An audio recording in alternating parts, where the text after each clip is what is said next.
Good morning, everybody. Whether you're on the East Coast, West Coast, or around the world, this is Coast to Coast. It is myself and McLovin today. How's it going, man? Oh, it is beautiful, man. It's a great day outside. It's not too damn hot. The Astros won a second game, which one more makes a streak. I am excited. Yes. I am excited. And you guys won too yesterday, so you guys are 3 games back. So it's still very much anybody's division to win. Yeah, a lot of baseball left. It's a tight race. You can't count out the Rangers. The Rangers are hanging around right there too. Yeah. So it's a real tight race here at the top. The Angels have been making some ground as well. So it's much tighter than you'd think. Let's see. We got that. You guys are 64 wins. We have 61. The Rangers are at 60, and the Angels at 55. Actually, you know what? The A's aren't even all the way out of it. The A's have been going on a little bit of a heater as of late. They're 7-3 in their last 10, sitting at 50 wins. So, I mean, they're 14 games back. But the way that you've been playing, I mean, I wouldn't count them all the way out. Now, they're pretty close to being kind of out of it. But, you know, the Angels on up, right? There's 4 teams that are within striking distance here. You know, what really gets me mad sometimes is Frankie, who's a Yankees guy. And I think Frankie just tries to make everybody mad, though.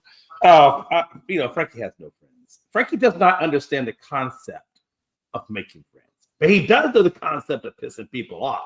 He's got that down like nobody's business. I really believe that Frankie was the kind of kid that when he was in high school, he was just picked on a lot, and he's just taking it out on everybody now. That's just my suspicion. I could be wrong, right? I don't know. But you know what's interesting to me?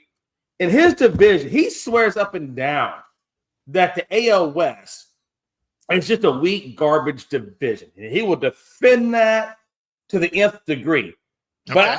But I don't understand. I told him the other day, I said, I don't know why you keep saying our division is so trash, because if you really look at the standings right now, and I understand we got, still about roughly 2 months of ball left before the playoffs, but if you look at the way it's shaping up, we legitimately had the opportunity to kick the Yankees out of the wild card unless they straighten their act up, and really have 2 AL West teams in the wild card, and then also have our divisional. So literally almost all of our division could be in the playoff, and his division might be the one that's eating grass. I mean, how hilarious would that be?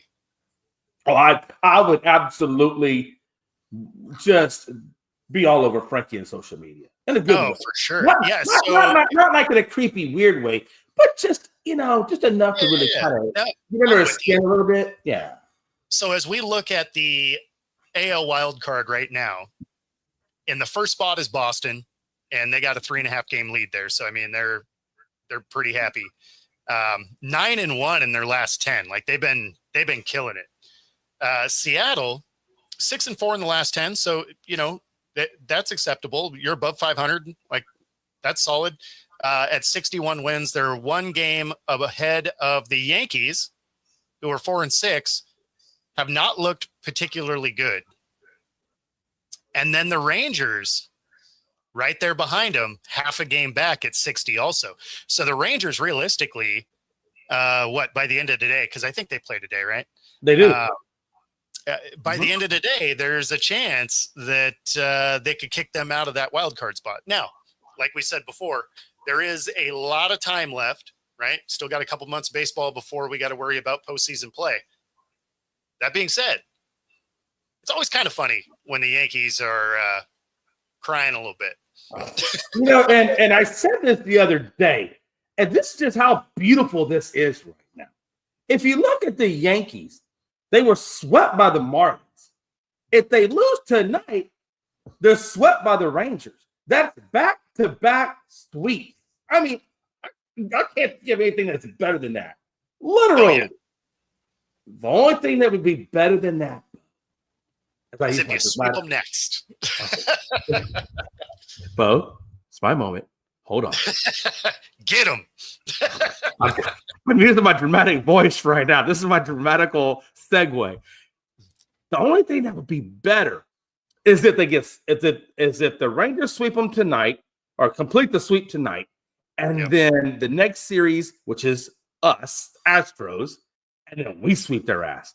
Oh my God. If they were to lose 3 sweeps, God, it's like Jesus heard my prayers at the altar last Sunday, and I feel like the more because I will tell you every church service that they offer or like an altar call to come down for prayer, I grab Melanie and we truck down there to where the pastor is, and they says, okay, Jay and Melanie, because they know about it. What can I do for how can I pray for you? And the first thing out of my mouth is just pray that the Yankees continue to lose. And then Melanie will come in and say, Pastor, let that go. And then she'll say whatever she wants to be prayed for. And then the pastor kind of looks at me. He's like, I'll tell you what, I'll kind of give you a kind of down the middle thing there. And so that's pretty much how it goes. And I think that maybe Jesus is listening. And I hope he grants their wish. It would actually make a ton of sense. And this is why I say this, because we have so many just like weird like problems with our planet, right? Like cancer and all of these different things that, all this perfect, all-knowing being should be able to take care of. So clearly he's watching sports because he's just asleep at the wheel everywhere else. That's why everybody's like, oh, thank God for helping my team. And it's like, well, yeah, I kind of wish he was watching less sports and maybe doing his job a little bit. Well, that's a different discussion for a different day. Because I personally believe that Jesus just wants to sit back. I think Jesus is God is like the eternal optimist. I think God just says, yeah, maybe they'll still turn it around. I'm going to give them one more chance. Maybe they'll. Yeah. See, he's just the eternal optimist, I think. I think he's the opposite end. I think he's that asshole kid burning ants with a magnifying glass. He's just like, I made this ant farm. I wonder how much weird stuff I can make them do. I feel like when I got this show, I got to do some serious praying, but I just feel like, I don't know, man, this could go really, really wrong. But no, seriously, waiting for the "you need Jesus" in the comment section here. But in seriousness, no, look, we got Framber Valdez, we got Hunter Brown. We are going to have Arrighetti. I would say his name wrong, but he's going to be on there tonight, completing the sweep, hopefully, of the Marlins. So we do get him back. So that's now we're up to 3 good, solid starters. And I'm really hoping that either Javier or Garcia, which both are on minor league assignments right now, so they're actually getting their work in. I'm hoping one of them two or both can get back into the rotation. And I really think that then would put us in a really weird predicament because then we'd have 5, really good, solid starters. Maybe one gets put to the bullpen. I don't know how they're going to work that out, but we could be. I mean, I don't think, I think Pag said it earlier. Jay, just give it time. You're going to get these guys back. This is the right time. Yeah. And he's right. He's right. I think we're starting to see that. Yeah, no, we've been saying that all year. I mean, basically, you're just waiting for guys to get healthy. The only ones that, you're just not going to have are the Tommy John guys. But everybody else will be coming back at the perfect time. Because some of these guys, I think, are still a couple weeks out, right? Yeah. And if that's the case, that gets you out of this time of year where it's just kind of a stagnant, a lot of teams drop games right now. And then as you start to get into, that playoff push going down the stretch, you guys get healthy. Like you guys are going to get healthy at the right time. Yeah. Seattle's still trying to figure out who they are, but they've sure made a lot of good moves. And so, they look like they actually want something this year, which makes me, change my stance a little bit on them being a bubble team that misses the playoffs. I think they probably sneak in. They still don't win this division. You guys are still the better team. But all you got to do is get in the dance, right? So if they can get into that postseason play, anything can happen. Yeah, I was looking at Real quick, I was looking at the pitching matchups that we would be dealing with the Yankees, and they're going to have Rodon, Schittler, which I don't even know who Schittler is. I'm not really familiar with him. Why do I feel like I'm saying this wrong? Or excuse me, I apologize. No, Rodon is going tonight. Rodon is going to go against Jack Leiter with the Rangers. I apologize, tonight. So we actually have Brown against Schittler, which Brown is the better pitcher there. And then we have Gordon versus Gill. Now, Gill's coming off of injury, so I don't know how well he's going to come out tonight. That night he could come out soft. Who knows? So, yeah. So I got a question mark on him. Even though he's a good pitcher, I got a question mark on him. And then he goes against Gordon. Now, Gordon is our guy that we brought up from AAA. That could really go either way there. So that might be the one controversy again where I can't tell who's going to win that one. And then we wrap it up with Fried versus Valdez. And last time Fried came out and pitched, he didn't pitch all that well. Matter of fact, he got blown up. So yeah. I'm curious to see how that works out. So there's a very realistic chance that, we could win the series, and there's a good possibility that we could sweep the series. Either way, I think it's looking really good for us, and I think the Yankees are going to continue to spiral for a hot minute. And I guarantee you, I think by the time the Astros series is done, if I had to put it, if I was a betting man, and then this, a good time to play that Bet US, I would probably put on Bet US that. I think we're going to win that series, and I think the Yankees are going to be outside of the wild card. And you can do that right here alongside Coast to Coast using this QR code on the screen. Up to 125% of your first 3 deposits, 10% guaranteeing, just in case the Yankees pull one of those out. And if you do win, you make sure you put a little bit of money as a tip. Because when you go to the casino, you always tip the dealer, right? That's when right. You win, you give him a little tip. So you give Jay McLovin and Bo, because I like to share, not with Pags though, because Pags a douchebag. But I'm kidding, Pags. I love you. I'll cut you some money to the side. If they win and give us a tip, we'll divide it by 3. Dustin, you get yours, but you're going to be on leave, so. Yeah, that's right. You're ditching the team, so and the Mariners actually have a very winnable next 3 series, right? They're playing the Sox right now, which they beat up on them pretty good yesterday, 8-3. Directly after that, they have the Rays, who are not playing good baseball. And then they go right from that to the Orioles, which are surprisingly bad. Like, that's a team I thought was going to be way better this year than they are. But, man, they are playing horrible baseball as well. So that's the next 3 series for the Mariners. Those are all very winnable. Well, the Baltimore Orioles were sellers, so they're really bad now. I mean, they got all that draft capital, I'm assuming, but they're not. Yeah, they're definitely not going anywhere. No, but because that's the next series coming up. The Rays, they didn't do anything to get better. They're a 56-win team, which isn't terrible, but they're 3-7 out of their last 10, right? So they're trending the wrong direction. And then the Orioles, like you said, are sellers. They're a 51-win team. They are 500 in their last 10, but neither one of those squads are playing very well. If you can get 2 of 3 in both of those, that'll probably create some separation, especially if you guys actually do some work against the Yankees. Mm-hmm. It's interesting, and I don't like. Look, I love Texas. I don't, and I like the Rangers, right? My aunt used to work for the Rangers for a long time ago, I went there as a little kid. She was a secretary to not George Bush, or maybe there was a guy before George Bush. I want to say Tex Winter or somebody, whoever it was. I don't know what before Bush. She was his secretary, and so I got to meet Nolan Ryan. That's how I got my Nolan Ryan baseball. She really hooked me up, but that's awesome. But my thing about the Rangers is that I don't like is Garcia, the outfielder, and I think his first name is Aroldis Garcia. If I'm mistaken, I might be wrong on the first name. He's got that weird first name, but But Garcia is a real butthead. Like he every time we play that guy, and you really saw it start in the World Series.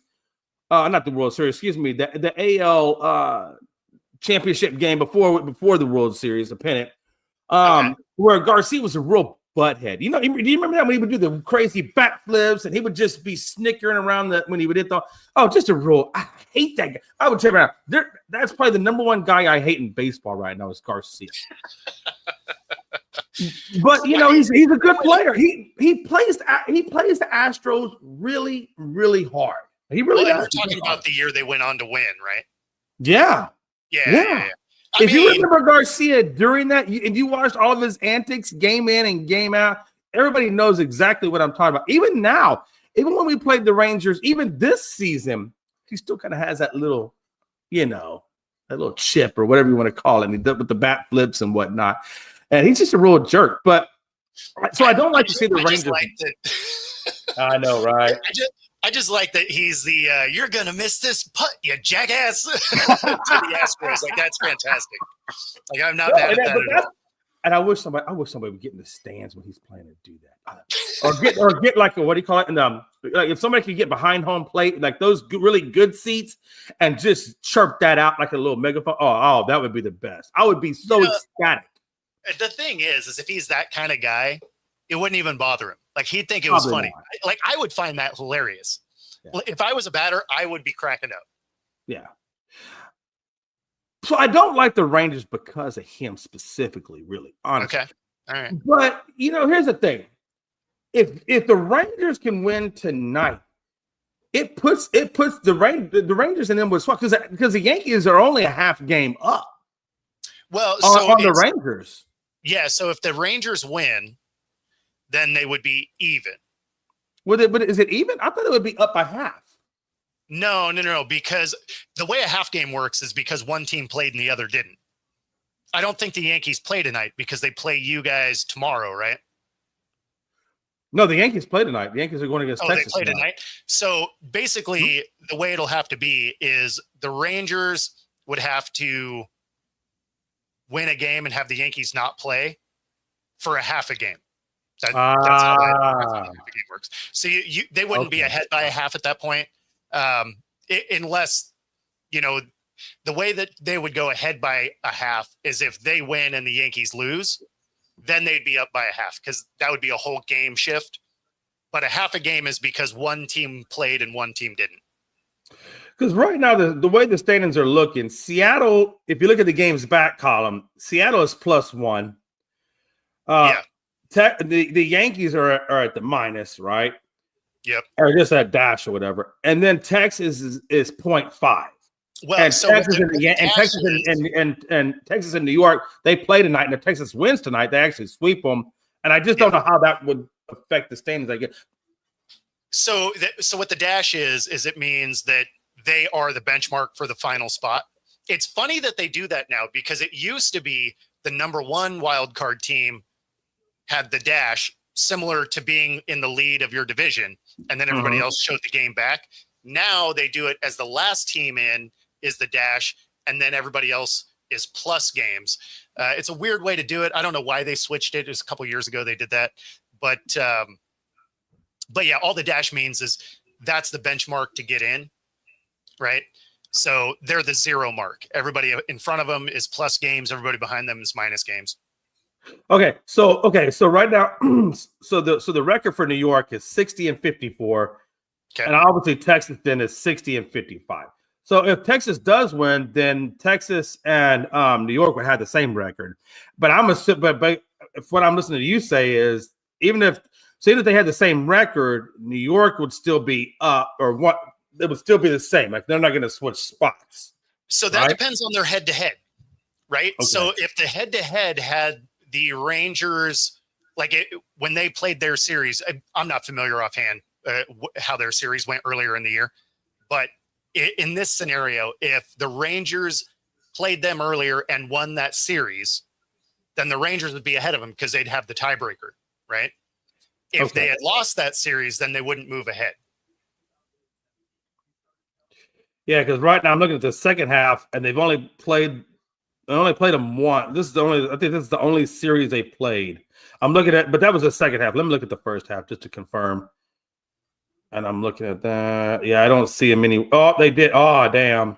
Okay, so the Yankees swept Texas on the first series. That was back in May. So they swept them in May.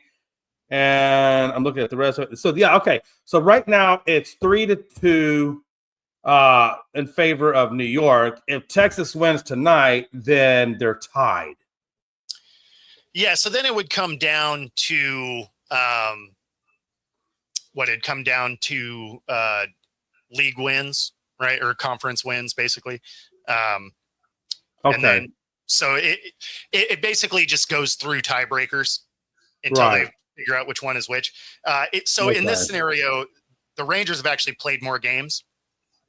So that half a game, the Yankees still have to play a game also to catch up numbers wise, because they're 60-55 and the Yankees are 60-54, right? Right. Yes, sir. So if the Yankees were to play a game and the Rangers didn't, then they'd be, and the Yankees won, that would put them a full game, right? Okay.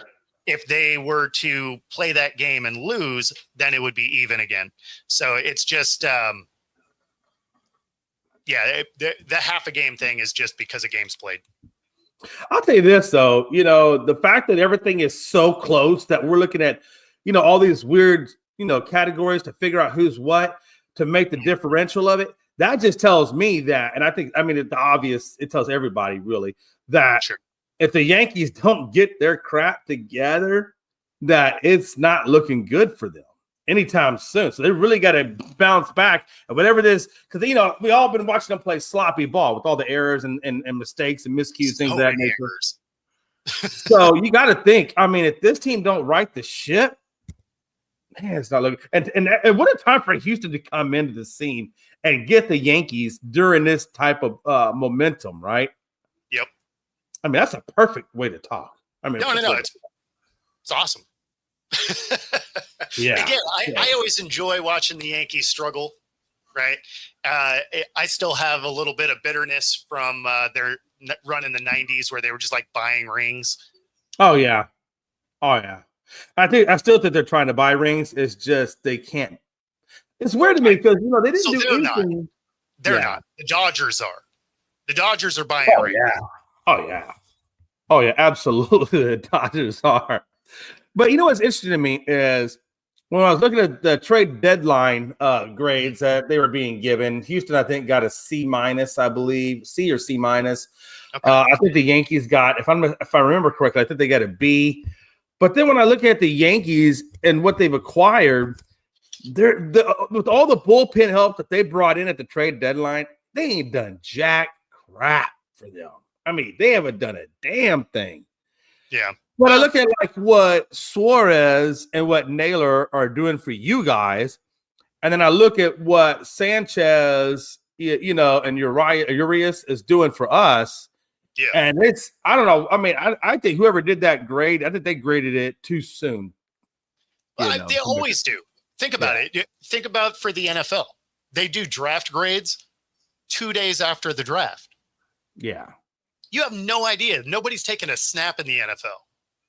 They could be amazing. They could be terrible. You have no idea. I would bet money when Ryan Leaf was drafted, that was an A+ grade, right? Killing it. Guy's going to be awesome. Uh-huh. If you would draft it today, that's a solid F, right? Solid. So, I've always thought draft grades are dumb. I've done it a couple of times because I've been asked to, being a visitor on a show. Right. But I never do them because it's you have no clue. You could have one of the most talented college players and it just doesn't translate to the league. Right. It happens, right? You could make that argument for Tebow, one of the most dynamic quarterbacks in college football history. No question, right? National champion, Heisman, all that. What do you do in the league? One and done, right? Right. Ended up with a playoff win, but it was his only good throw that whole game. So it was, sometimes it just doesn't translate to the next level. So when you see draft grades, or in this case, trade grades, you're just man, you have no idea, right? I'd be curious to see what they gave the Mariners. Yeah. They probably didn't even grade them. They're probably just like, it's the Mariners. It's not going to matter. Yeah, that is the one thing I didn't. I guess I should have looked at the Mariners. I don't think I did. I think after I saw the Astros, I was so mad that we got to see. I was like, what the hell? But no, that's my point. They probably did the same thing. They're like, oh, yeah, the Mariners are a baseball team. Like, national media always hates on the Northwest. And it would be really crazy for them to give you, in my opinion, to give you anything lower than a B, because Suarez is a good pickup. I know he's got a little bit on the defensive side. It's kind of an issue, but it's a good pickup. Naylor's a good pickup. He's a solid pickup. You know? Well, I mean, and Suarez makes a lot of sense anyway because he was here. Yeah. Like, you're just bringing a guy back. Right. I did like the Naylor pickup, especially because we didn't have a first baseman. Right. We kept trading people out once we got rid of Tellez. So, like, that one, that was a necessity. Suarez was just a bonus. And then they also went and got a pitcher, which is good because we just had one go down for Achilles injury. So, oh, geez. Yeah, he goes into surgery. I think it's either today or tomorrow. So, one of our relievers. And that's why when you said your buddy was talking about a guy getting elevated, I was like, oh, maybe it's a pitcher, because that would make a lot of sense.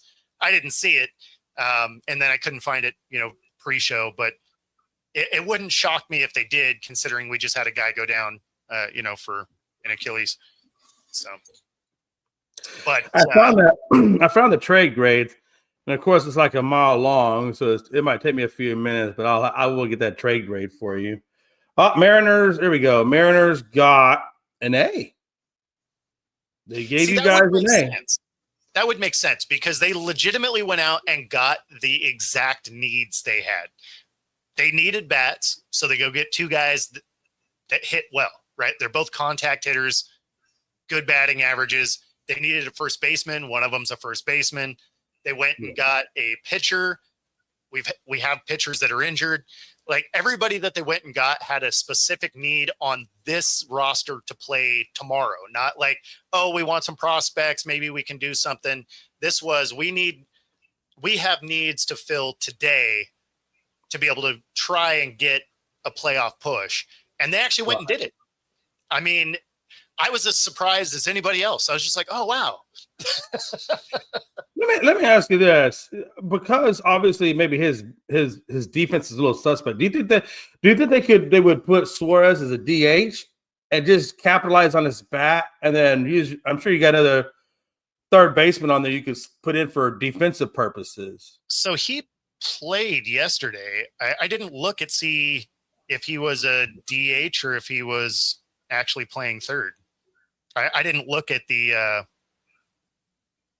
the order because I was at the Storm game, so I didn't get to see the game at all. Looks like they had that's not the box score. Let's see who they had at third base. Well, you'd see it in the box score because it gives everybody's positions. Yeah, they had Suarez at third and Polanco as DH. Oh, okay.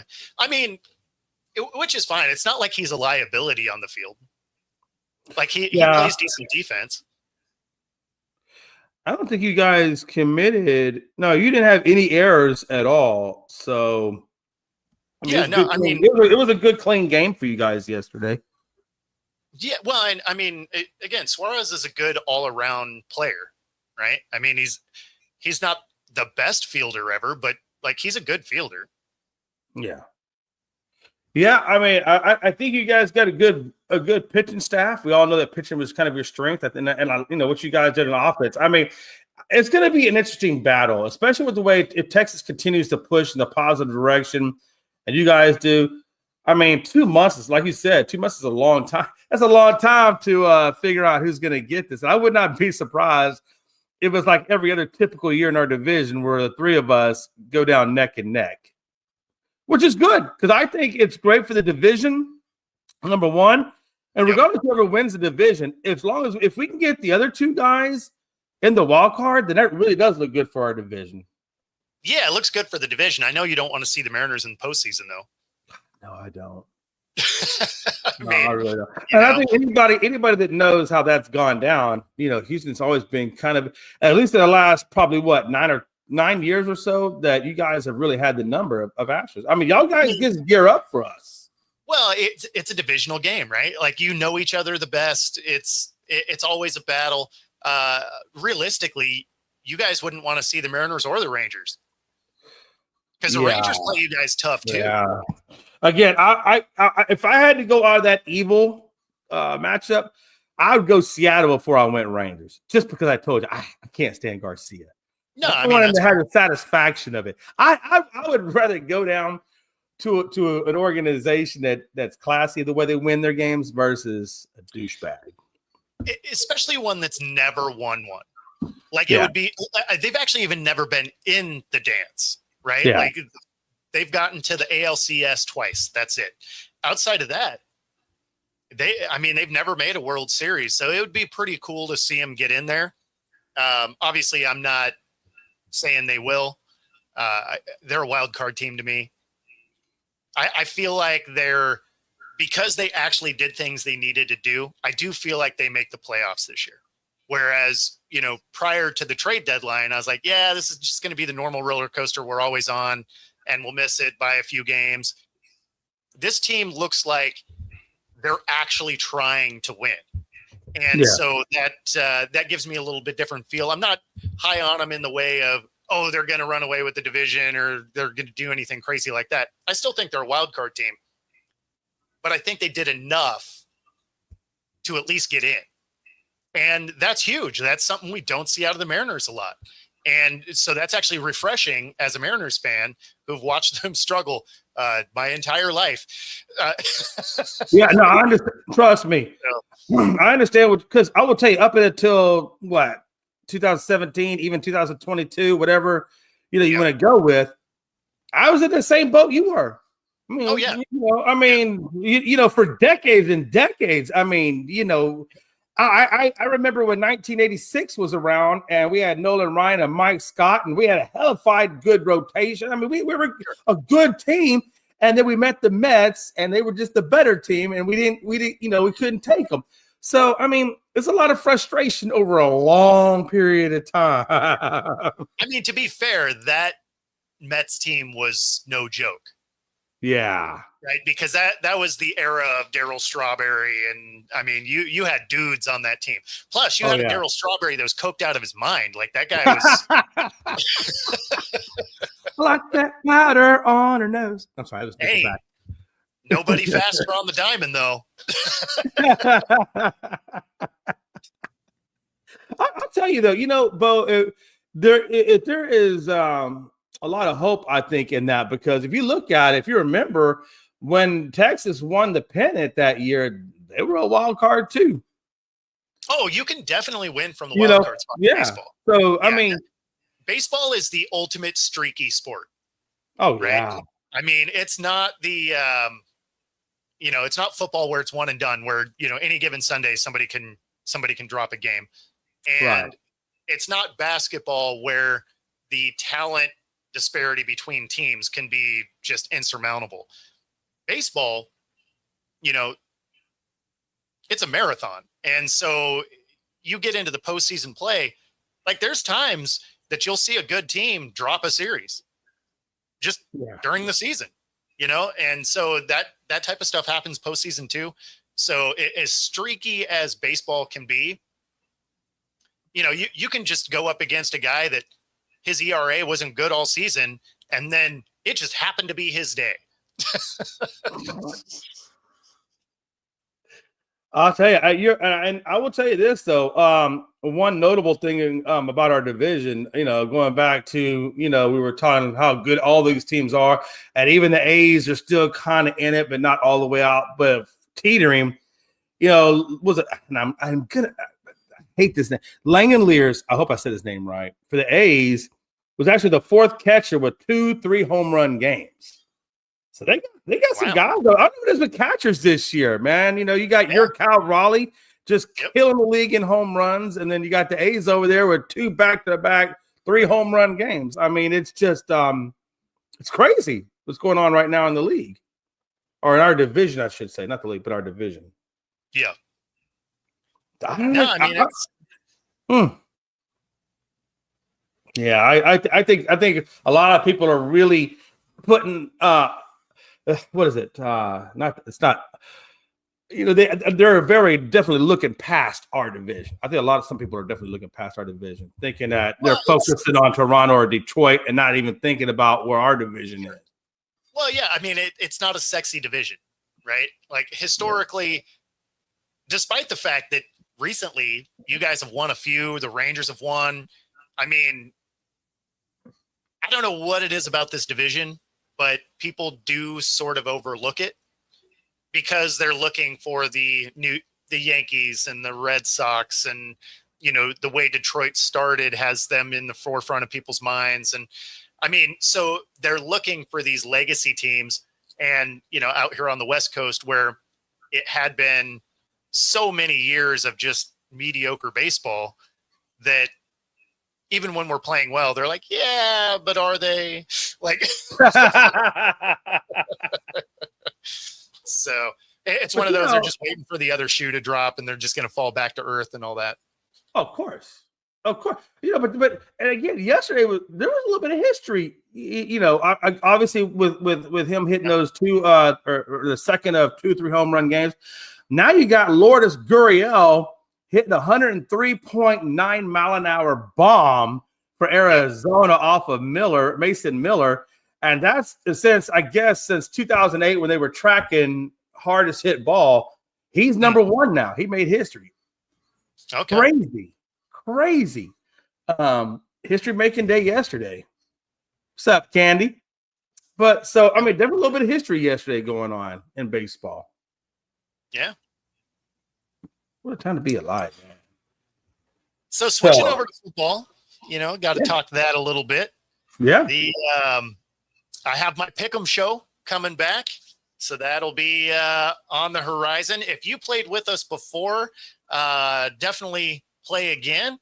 If you haven't before, but you want to, hit this QR code here, and you can sign up with us. It's $10 entry. It's $10 for the entire year. It's straight up Pick'em, so it's not against the spread. It's not fantasy. Doesn't require a crazy amount of time. And every Thursday prior to the picks locking, I actually go through all of my picks. The thing that's funny about that, this will be the fourth year. The first 2 years, I won both years. Last year, I finished third. Nice. I don't know why people don't use my picks more. Because it seems like it'd be a good idea. But what's cool about this particular year coming up is instead of it being in the morning like it was, I used to do it Thursday morning. And the way that our league works is the picks for the week lock at the kickoff of Thursday Night Football. And so I did a Pick'em show, and then I did a Thursday Night Football sports bar series. This year, I'm changing this up a little bit. So I'm going to do my Pick'em show the hour leading up to kickoff. And then I'm going to do my sports bar show from the same location all year this year. And so both of these shows are going to be broadcast live from Crucible Brewing here in Everett. And so we're going to do the Pick'em show from the brewery and then watch the game also there. So it should be a ton of fun. But yeah, play along with us. Use the QR code here and sign up today. We'll make a good run of it, and then your name will go on the trophy. So each year's winner goes on it. Nice. Yeah, should be fun. Speaking of football craze, so it looks like Shedeur is quietly making a name for himself with the Browns. He got the nod to be the preseason opener. So the reason for that is Gabriel pulled his hamstring. For sure. So you have Pickett out, Gabriel out. Shedeur gets his shot. The thing that's weird about it is then they went and signed Tyler Huntley. So they signed another quarterback, right? Which lets you know that they're not going to let Flacco take a preseason snap at all. Right. Which makes you think he's their guy, right? Week 1, it's Flacco for sure. But now, so Flacco, for all intents and purposes, looks like he's on the roster. You have a month to figure out which 2 of the 4 you might keep. So you have Pickett that you gave up a 3rd rounder and something else for. You have Gabriel where you drafted him in the 3rd round. Shador, 5th round pick, but most people feel like he was, he dropped further than he should have. And now you have Tyler Huntley. So is he just a insurance piece for preseason? And if that's the case, what's the point? Just kind of weird. I mean, now you have 6 quarterbacks on this roster. If you include Deshaun, 5 if you don't. You're going to carry 3 max. I feel like Browns just keep making their quarterback room more convoluted for no reason. Yeah. Or unless they're trying to put so much out there to where they can figure out what the best option. Like they're trying to give themselves so many options or so many ways to look at this quarterback situation, maybe to make if they're scared that maybe they'll get it wrong if they only bring 1 or 2 in and don't. I don't know. I'm just trying to, in my brain, try to imagine why they're doing what they're doing. Let's be fair. It's the Browns. They could bring in 100. They're still going to go wrong. But you got to admit, one thing I like about Shador is he hasn't, opened up his mouth or anything like that. He hasn't been pompous or done any kind of, I call it the Caleb Williams effect, where you just say a bunch of crap and then you don't know if you can back it up or not. He is quietly laying low in the weeds. I think he's just buying his time, trying to do what he can with that 2nd string unit. Now that all these injuries are occurring, like you said, now it's going to be him and Flacco, most likely sharing 1st-team reps, get ready for that preseason. Flacco's going to be on the shelf until till we get to the preseason. Yep. But there is a very big opportunity. In my mind, it's huge. I would love to see that kid. Because normally I would be against Sanders if he had a big mouth. I'd be like, nah, I don't like this kid. He's too much of a pompous asshole. But the fact that he's being a professional, he's staying low in the weeds, he's biding his time, he's doing all these things, watching everybody else get the accolades while he kind of gets the leftovers. This is his opportunity. And I got to imagine he's going to come with a little bit of a chip on his shoulder saying, I got something to prove, and I'm going to go out there and I'm going to prove it. And they say that he's been doing great in the film room, that he's doing all the right things, to prepare and get himself ready. He even told his dad, don't come down here. This is my time. I'm going to come out here and I'm going to do it. And I would love to see this kid just come in and ball out. And I think if he does come in and ball out in the preseason and the rest of training camp, he could unseat Flacco. Yeah. Well, Flacco isn't really designed to be the long-term answer, right? Right. Like he is that adult in the room. He's along like that. That's what they have him for. He's that bridge guy for them. So one of these guys is who they want to give the keys to moving forward. But I agree. Like I really like the way that Shador has handled the fact that he's only been getting a few reps with like team 2, team 3, and he's maximizing him as best he can. And so, there's a couple of reasons why I want to see him show out. First, yes, obviously he's doing everything he's supposed to do. He's doing all the work he's supposed to do. He's kind of deflecting, attention from himself. He's just in there doing the work.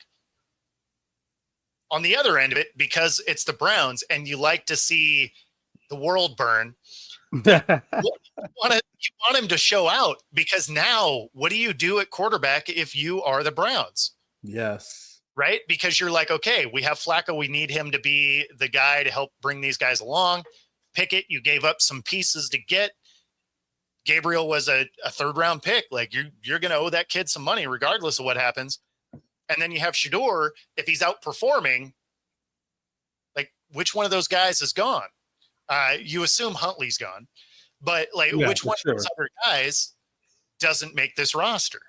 And so you want him to show out just because it's funny to watch the Browns struggle. Like,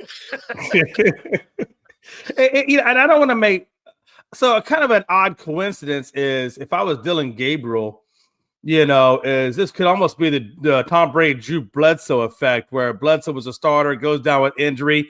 Tom Brady, a 6th-round pick, comes in, shows out, and then, of course, the rest is history. Sure. what if if you're Dylan Gabriel thinking like, crap, I can't give Shador all this free reign to come in and ball out, because if he does, then I could be on the back end of that burner. I'm getting paid, but at the same time, he could leapfrog me. Not that my career is over, because he could always get traded or go to another team or do whatever. Sure. But just in this one specific instance, he could, Shador could leapfrog him. No, he absolutely could. I mean, obviously, Gabriel's game style works better for Stefanski's system, right? Right. They obviously had him graded higher than Shador, right? So yeah, I mean, there's things that kind of fall in Gabriel's favor, but if Shador shows out, Gabriel's injured, best of abilities, availability, right? And so then the thing that's tough for the Browns is they won't get any trade value for any of these guys, because every other team knows they're going to have to straight up cut one of them if they don't get traded, right? So nobody's going to give them anything good. Right. I mean, but there's some teams that could use any one of these guys. Right. I'd be glad to take on Dylan Gabriel and see what he could do over here with Dallas, because I'm not a Dak Prescott fan. Yeah, we got Milton back there, and Frankie's told me lots of good things about Milton when he had his time with the Patriots. Sure. But I mean, I'd much rather give a guy like Dylan Gabriel this shot at it and see what he could do. But I mean, he's not wrong though. Milton underutilized with the Patriots because it's just a bad team. Right. But, I mean, the guy has talent. Oh yeah, and that's what I'm banking on. Do I think he has more talent than Gabriel? Tough to say. It really depends on how they use him. Right. Gabriel has some shortcomings to his game, but not designed to be a short joke, but fun with puns, I guess. But no, I mean, ultimately, like there are some things that are going to be tougher for him to overcome. Not to say that Shador doesn't have the same thing. He's not like a hyper athletic booming arm, anything like that. He is incredibly accurate though. So, and then Pickett, it almost feels like Pickett has to be the odd man out there. Yeah. Right. Because he couldn't keep a starting job. And yeah. But then they gave up the third rounder and something else to go get him. So then I don't know. Pickett's such a weird spot because he just he looks good, but you never really get to see the full effect of him. You just get snippets of him. Yeah, I mean, yeah, I don't know. I guess where you really run into the problem is, if you only had these two picks, would you take Pickett or Mason Rudolph? And nobody thinks Mason Rudolph is like that guy by any means. But of the two, you probably take Mason Rudolph. Yeah. So then, when you're the Browns, it's like, do you actually keep this guy? Does it even make sense to keep this guy when you have all these quarterbacks? Like, you have every quarterback on your roster. No, absolutely. Absolutely. And I tell you what, though, Mason Rudolph, he got one hell of a good, strong, hard head, man, to take that helmet from Myles Garrett. You're okay in my book, Bubba. I'm sure you got some TTE from that thing at some point. Yeah. I'll tell you this, though. You know what's really impressive? Actually hit him with the helmet. He just swung it at him. I thought he made contact with him, though. No. That would bust you up, man. Well, of course it would. That's why I thought he got hit.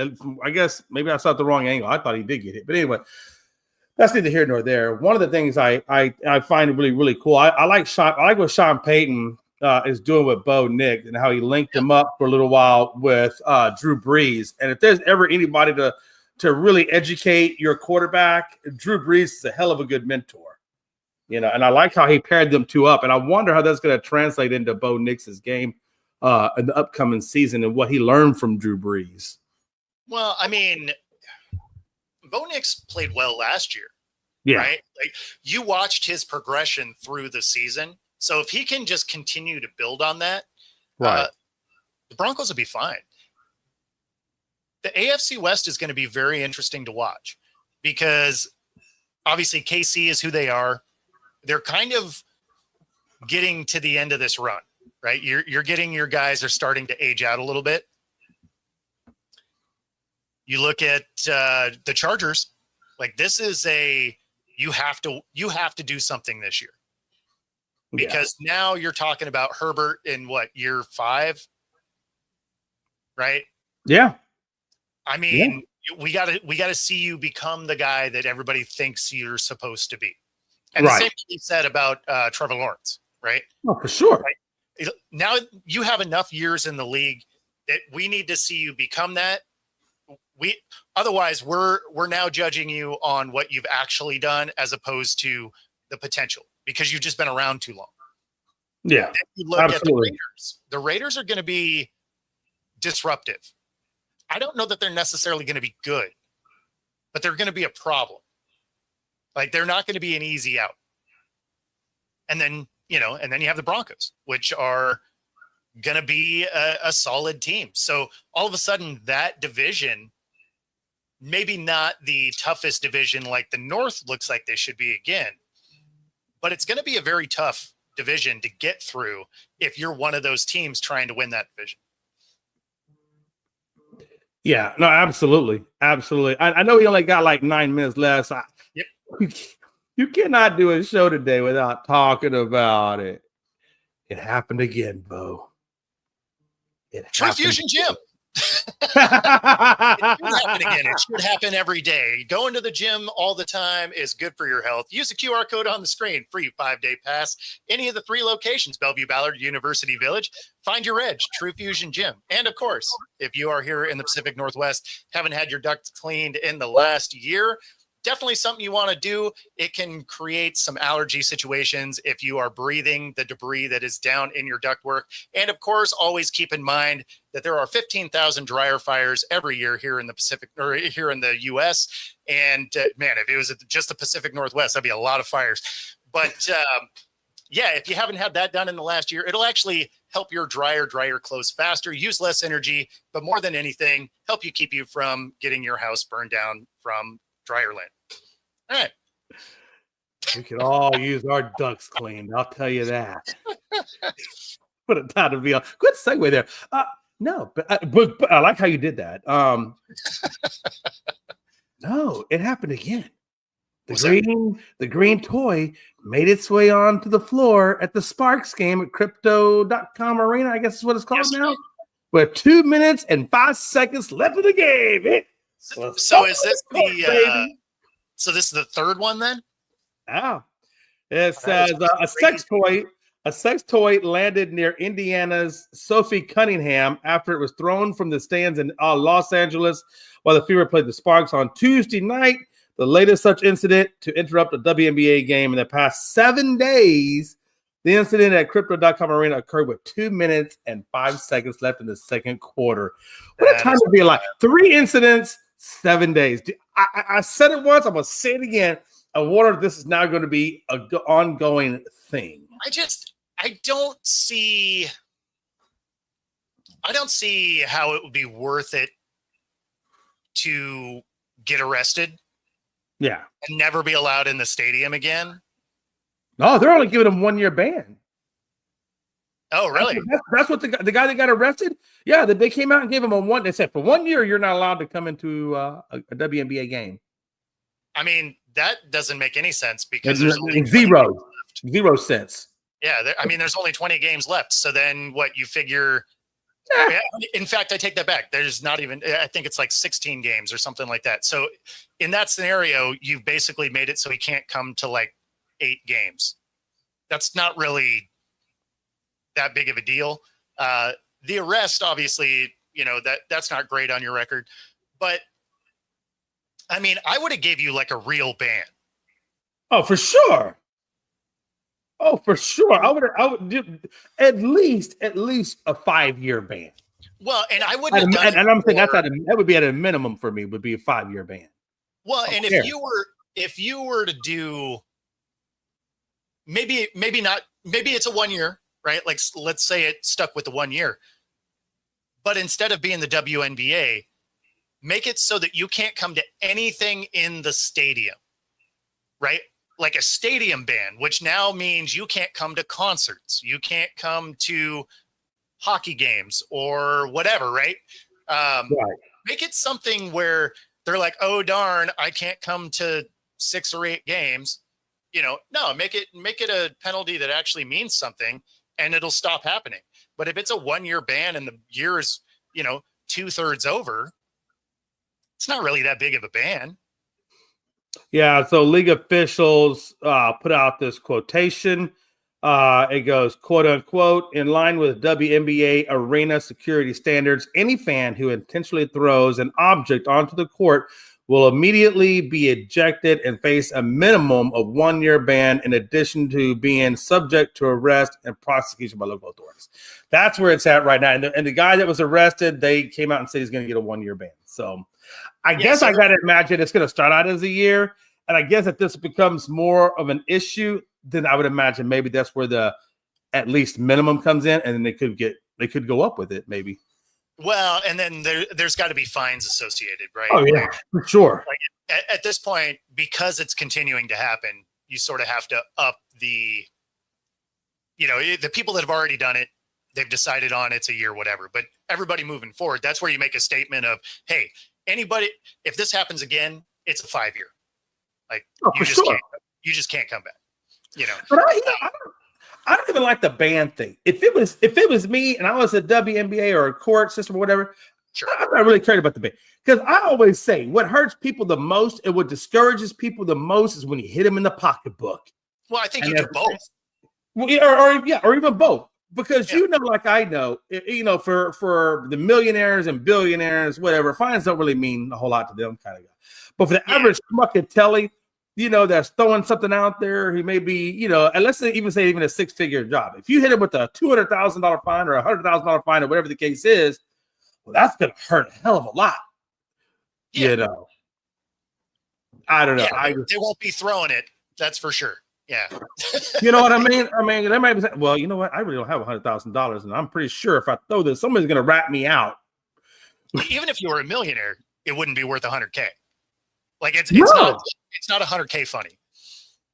No, absolutely not. And that's what I think. If I was the league, I'd be looking at more at the fine side of it than the ban. Not that they shouldn't be banned; they should be banned. But yeah, I just think a fine is a lot more of a deterrent than anything because nobody wants to give up money. No, especially for something dumb like that. Like it just, it doesn't make any sense. What a time to be alive! I never thought I'd see a day where this was an actual thing. I mean. People are bored. That's all I can. That's all I can figure. There was some news for the Storm, and obviously they did not win last night.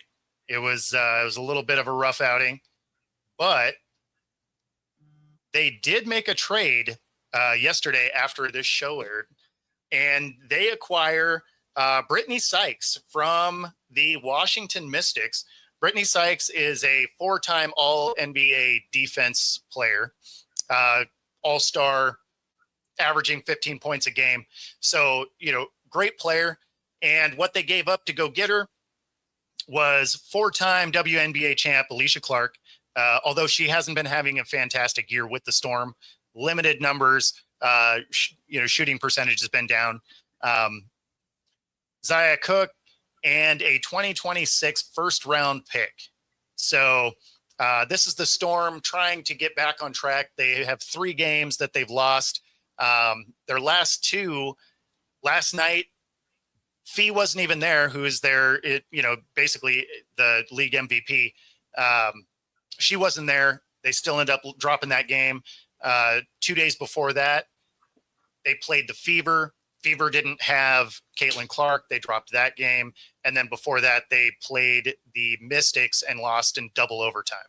So they've had a little bit of a rough go as of late. So for them to get back on track, try and make a playoff push, these are the kind of moves they're going to need to make. I'm going to be really interested to see what they do rotation-wise because she is such a good defensive player. And 15 points a game for the WNBA is not bad because you got to remember it's 10-minute quarters for them. So Okay. they do play significantly less than the guys. So obviously the points totals aren't generally as high. But I don't know. It's going to be interesting to see if they can turn the corner and, get this thing back on track, because they were as high as 4th in the standings. I believe after last night, they are tied for 7th. Only the top 8 get in. So Okay.